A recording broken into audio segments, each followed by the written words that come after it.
Y nos vamos a hablar de un tema muy importante. Hoy empieza la legislatura, 16 de marzo, que se extenderá por unos 3 meses y tiene temas muy importantes, uno básico, uno fundamental, que es la reforma tributaria.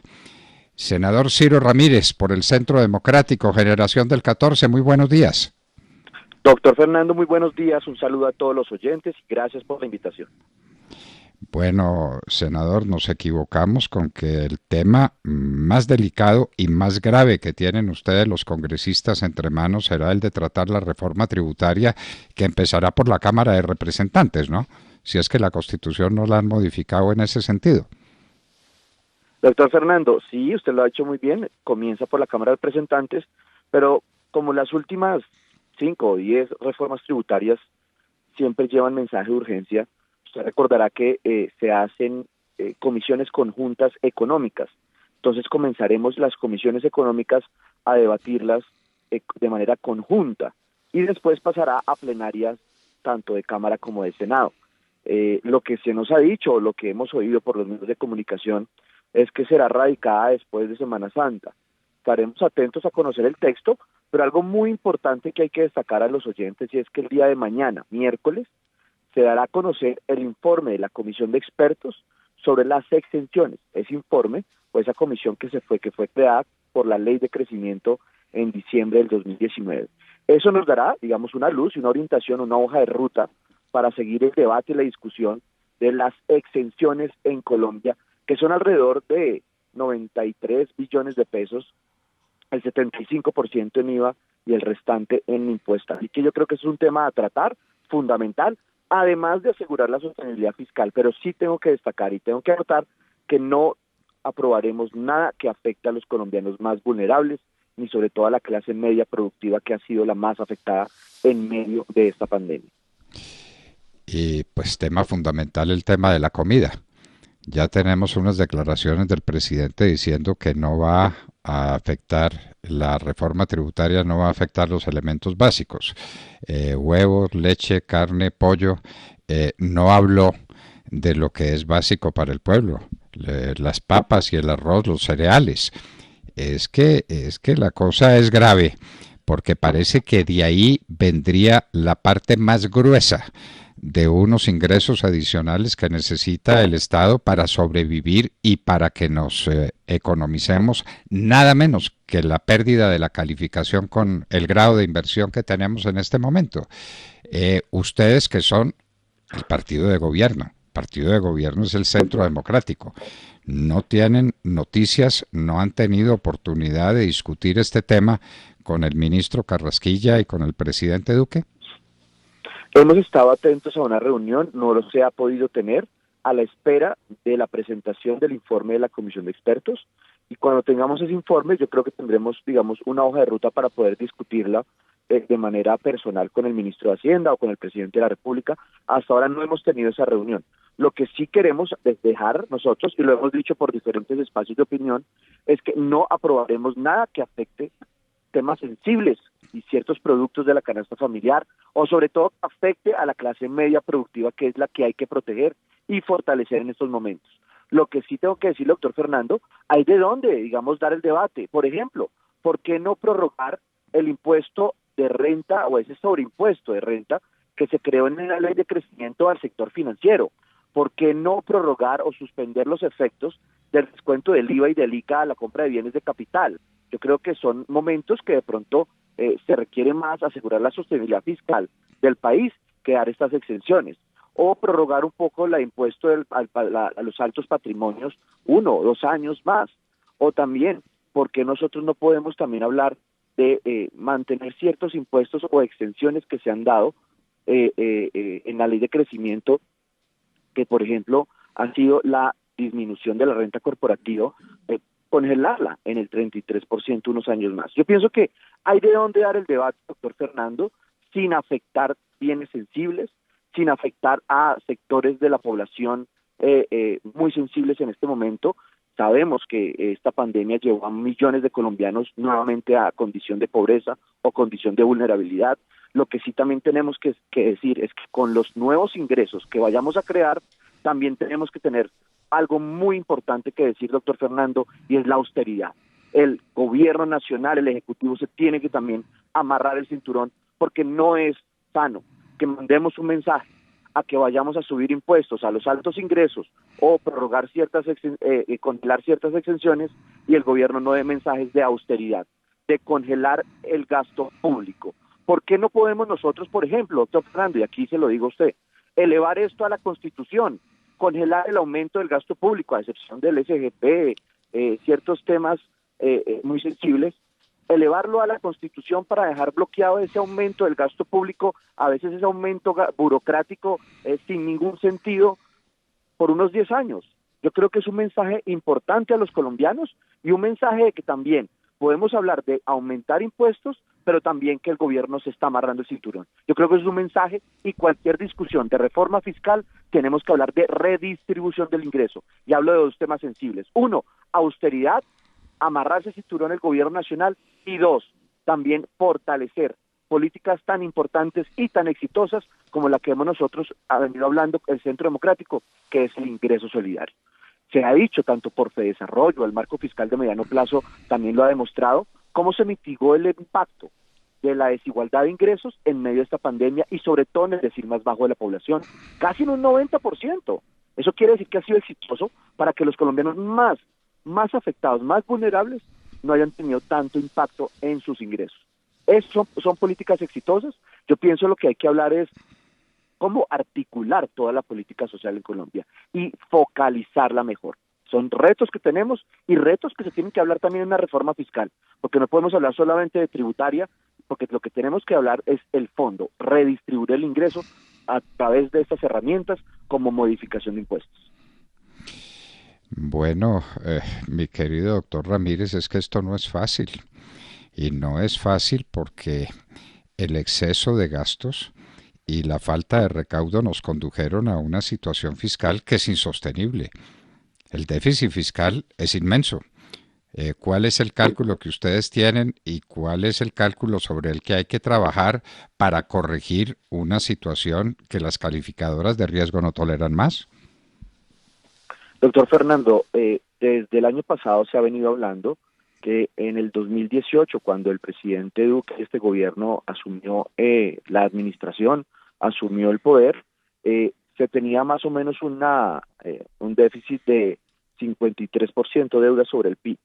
Nosotros ahora podemos estar hablando que estamos entre el 60 y el 65% sobre el PIB.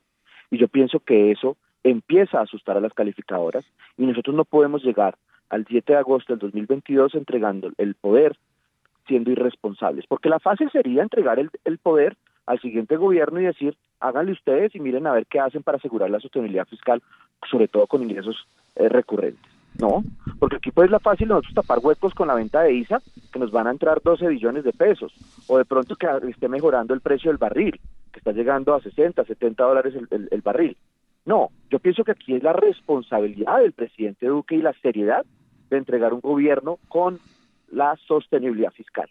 Y cuando estamos hablando de indicadores de llegar a 60, 63% del PIB en materia de deuda, es peligroso, y también lo que nosotros tenemos que anotar es que este año hay muchas expectativas sobre crecimiento económico, y el otro también, pero ¿y si no es así, qué va a pasar? Y si no es así, ¿cómo nosotros vamos a asegurar? Es que estamos hablando que desde el año pasado estamos teniendo una reducción en el recaudo tributario de 25 billones, 2.5 del PIB, y este año también vamos a tener una reducción del recaudo tributario en casi también 15 o 20 billones de pesos. Son huecos muy grandes, 4 puntos del PIB es muy grande. Por eso creo que nos va a salvar, uno, que podamos tener ese rebote acompañado de una sostenibilidad en ese crecimiento económico. Segundo, saquemos a muchos colombianos de la pobreza. Y tercero, aseguremos unos ingresos recurrentes que nos ayuden a tener la tranquilidad a los inversionistas nacionales, extranjeros y sobre todo a las calificadoras. Yo pienso que Colombia siempre ha tenido una buena imagen en el exterior, una buena imagen siempre para las calificadoras. No podemos perder eso de vista, porque Colombia siempre, digamos, ha sido atractivo, y también tenemos que tener la competitividad para seguir creciendo, tanto en inversión nacional como en la inversión extranjera. Creo que eso es importantísimo anotarlo. Muy oportunamente trajo usted las cifras sobre el endeudamiento del país con respecto al PIB, pero hay unas cifras sobre déficit fiscal que son descomunales. Cuando era su padre parlamentario de este país y yo era ministro del Interior, el gobierno del presidente Uribe se debatía ante la expectativa de llegar a un 4,5% de déficit con respecto al PIB. Y aquello era, pero un debate supremamente duro que condujo a unas reformas importantes, inclusive a una reforma de la administración pública de la que fue capitana Claudia Jiménez, con unos resultados asombrosos. Pero ahora estamos hablando del 9% del déficit fiscal, que eso es completamente intolerable. Con COVID, sin COVID, 9% es inmanejable, doctor Ciro Ramírez, ¿no le parece? Los economistas, hace poco tuvimos una audiencia pública donde se habló sobre el déficit fiscal como usted lo dice, el 9%, ellos hablan del 8,3%, alrededor de 90 billones de pesos, es cierto, que obviamente obliga a hablar de una reforma fiscal. Eso obliga a tener, digamos, unos ingresos que den la tranquilidad de que se esté tapando esos huecos, el mayor gasto del gobierno, además de la disminución del recaudo tributario. Si se juntan esas dos cosas, pues obviamente vamos a tener un hueco, que es el de 8,3% del déficit fiscal, que es alrededor de 90 billones de pesos, que hay que taparlo de alguna manera. Pero lo que sí también es muy importante, y no podemos nosotros pegarnos un tiro en el pie cuando estamos arrancando nuevamente a generar un crecimiento económico, y es la expectativa y la esperanza en el 2021.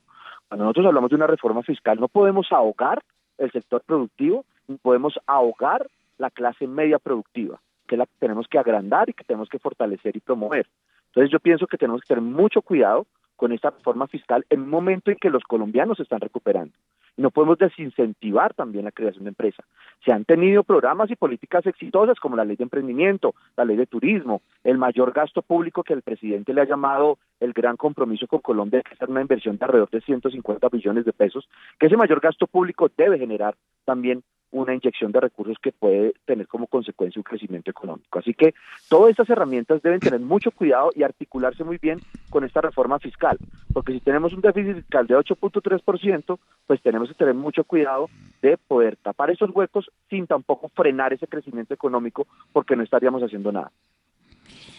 Mayor gasto público para controlar el déficit fiscal es una receta supremamente complicada, ¿no?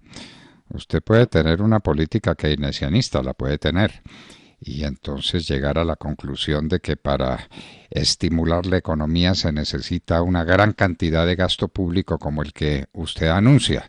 Pero ¿y de dónde sale ese gasto público con un déficit fiscal del tamaño que tenemos y con unas calificadoras de riesgo que dicen no le vamos a tolerar ese déficit fiscal? Es que la situación es realmente seria, doctor Ramírez. Doctor Fernando, ese es el costo que ya asumimos con la ley de presupuesto que se aprobó el año pasado y con la deuda que se ha asumido desde el año pasado. Y obviamente bajo el marco fiscal de mediano plazo, digamos, son costos que se han asumido, y por eso es que ahora estamos hablando de una reforma fiscal, que estamos seguros que va a ir, pero lo que sí tengo que decirle, cuando nosotros vayamos a mirar a mediano plazo, nosotros los impuestos, o vamos a prorrogar cierto congelamiento de exenciones que se han dado en las últimas reformas tributarias como la ley de crecimiento, pues precisamente tenemos que tener mucho cuidado en cómo no vamos a frenar ese crecimiento económico. Pero si nosotros estamos hablando de un mayor gasto público, ese modelo keynesianista, yo pienso que es un costo que ya asumimos y que estamos dispuestos, digamos, a recuperarlo mediante una reforma fiscal. Y también lo que nosotros también tenemos que decirlo es que precisamente se han dado eventos o estrategias del gobierno nacional con la compra de ISA, por ejemplo, que nos van a ayudar también a tener mayor maniobrabilidad, sobre todo fiscal, para tener esa inyección de recursos en la economía. Bueno, problemas pues por aquí y por allá, lo de la compra de ISA, pues no se nos olvide que la está comprando Ecopetrol, que también es del Estado, por lo menos en un 90%. Entonces, pues no hay ingreso de recursos al Estado, sino que el Estado pasa los recursos de un sitio a otro sitio. Y mientras tanto, pues tenemos los desafíos que tenemos y noticias muy poco halagadoras sobre la manera como empezó este año. Usted vería los datos del DANE y las noticias que sobre ese particular dimos aquí en la hora de la verdad por la mañana. El mes de enero es un mes, dicen algunos, para el olvido. Lo que pasa es que en economía uno no puede olvidar estas cosas y no sabemos qué pasa con el mes de febrero. Entonces una reactivación económica lenta no, pues negativa. Enero fue un mes terrible para la industria, para el comercio. Los servicios públicos aumentaron, pues porque los aumenta, el Estado es el gran prestamista de los servicios públicos, y la hotelería tuvo cifras escandalosamente bajas. De manera que enero no es un mes que nos llene de optimismo para la reactivación, y todavía no sabemos qué pasó en febrero, pero no hay que estar demasiado optimistas sobre estos 2 primeros meses del año, doctor Ramírez. Doctor Fernando, hay que recordar también que en el mes de febrero arrancó la vacunación y yo pienso que ese proceso, ese programa nacional de vacunación va a permitir que en muchos municipios o ciudades de Colombia tengamos menos cierres, menos cuarentenas, menos leyes secas, menos cierres que van a permitir también a la recuperación de la normalidad, sobre todo a la recuperación de la economía local y nacional. Yo pienso que a medida que avanzamos en ese programa nacional de vacunación, que como lo hemos visto, vamos a llegar un poco más de 1 millón de vacunados al 31 de marzo, que fue la meta. Yo pienso que eso da esperanza y da, digamos, optimismo a los colombianos para que poco a poco, y eso obviamente, como usted muy bien lo ha dicho, no es de un día para otro, y obviamente no es como lo esperábamos, pero yo sí pienso que metiéndole optimismo poco a poco vamos a ir recuperando la fe, que vamos a estar nuevamente en terrenos positivos, vamos a recuperar nuevamente el empleo, y yo pienso que esta inyección de gasto público también va a permitir que esta economía acompañe esos menos cierres, ese programa nacional de vacunación, la gente tenga más tranquilidad, y sobre todo algo que hay que decirlo, doctor Fernando, que es lo que necesitamos los colombianos, y es certidumbre. Creo que la vacunación lo que nos da es certidumbre, y eso permite un poco de recuperarnos con la esperanza y recuperar la economía y sobre todo el empleo. Queremos compartir ese optimismo suyo, llenos de fe en el futuro. Pensamos en que los mejores días están por venir. Ya pues este mes de marzo está en su mitad, ya pasaron los idus de marzo, el 15 de marzo, y vamos a ver cómo es este proceso de reactivación económica que en el mes de enero no se mostró muy halagüeño. No tenemos cifras de febrero, ahora tendremos que esperar a que el DANE nos las suministre, y tendremos que ver esa reforma tributaria a la que ustedes se van a enfrentar. No les queda más remedio que darle frente a semejante desafío. Una reforma tributaria en pleno momento, no de pandemia, sino de crisis económica, que es el efecto más visible de la pandemia. Senador por el Centro Democrático, Generación del 14, Ciro Ramírez, inmensamente agradecidos con su presencia en la hora de la verdad. A usted muchas gracias, doctor Fernando, siempre es un placer compartir con usted estas mañanas. Un feliz día para todos, gracias por la invitación. Ciro Ramírez, senador por el Centro Democrático, Generación del 14, estaba con nosotros en la hora de la verdad.